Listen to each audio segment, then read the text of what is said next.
Daughter-in-law about 9:36. She told her she saw a child on 459 right before exit 10 that appeared to be 3 to 4 years old by themselves. She's pulled over. She called 911, but in the process, at some point, she got out the car. My daughter-in-law could hear her asking the child if they were okay. The child didn't respond, or at least she didn't hear her respond. He or she respond. And then she heard our daughter Carlee scream. And from there, all we could hear was noise, background noise in her phone, which we later found out was noise from the interstate.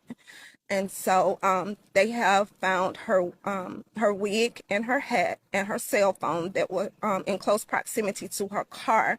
So if anyone sees Carlee from the pictures that we have put out, just keep in mind, because her wig came off, her hair will be braided down to her scalp, so she won't have, long hair or anything like that that is reflected on the picture.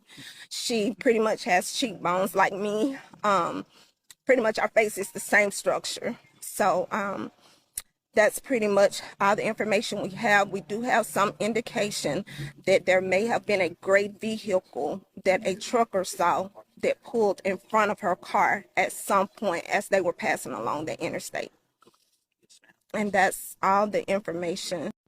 My thoughts and prayers goes out to the Russell family. I really hope that they do find Carlee, man. That is a really hurtful situation. A young lady that's just being a human, 25 years old, coming home from work, on the phone with her family. Last thing that they hear is a scream, right?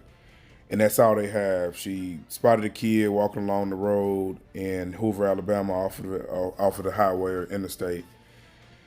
And that's it. That's all they've heard. They left the phone, they left the AirPods, pretty much anything that's trackable.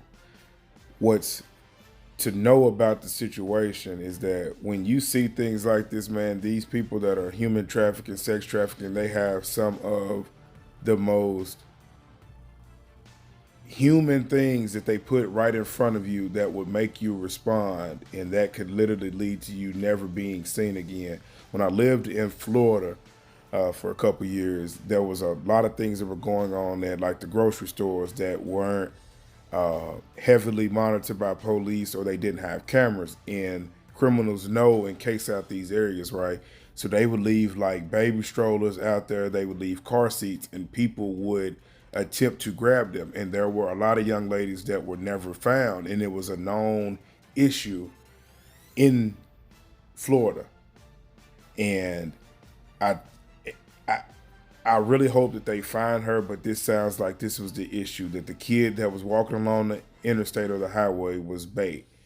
Now, I hope Miss Russell is found, but the lesson that really needs to be learned about this right here is that call the police. I understand that we want to be human and we thinking that we're doing the right things, but you got to understand that these criminals, these heartless individuals, cowards, don't care about humanity. They're using your soft spot for wanting to care about others to bait and lure you in to your family being put in this predicament, right? So it's going to be a lot going on. I know they said they're searching all over the state of Alabama, really searching up and down the highway. I really hope that we hear something positive and it doesn't turn out how it usually is in a lot of different circumstances. Again, my thoughts and prayers goes out to the Russell family, anybody that was directly impacted by that. Long live CC.